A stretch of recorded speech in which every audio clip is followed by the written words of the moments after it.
we need to find ideals for ring Z7 into Z10. Okay, firstly we will go for Z7. We know that Z7 ZP is integral domain. Then there will be only two ideals possible. The trivial ideals, basically the singleton 0 and the ring itself. Okay.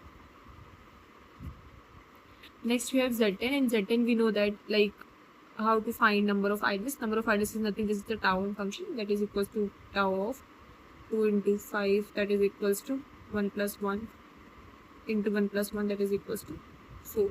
So we get 4 number of ideals, and those ideals will be what, like prime divisors of 10 are 2 and 5. So the ideals will be singleton 0, second will be 2 into Z10, okay, third one will be 5 into Z10, and fourth will be the ring itself. Okay, that is equals to singleton 0, and 2 times of this, let's just write it like 2 times of Z10 and 5 times of Z10. Okay, so these are the possible 4 ideals of Z10. Now we need to find ideals for Z7 into Z10. Then the ideals will be combination of these ideals, right? So first ideal will be what? 0 into 0. Okay, second will be 0 with, let's say with 210, I am writing it.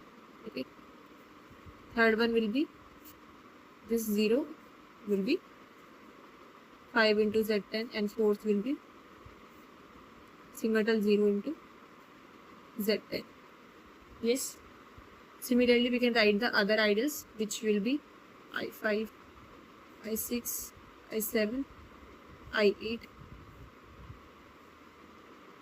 That is Z7 into singleton 0. Then again Z7 with 2 into Z10. Then Z7 with 5 into Z10. Right.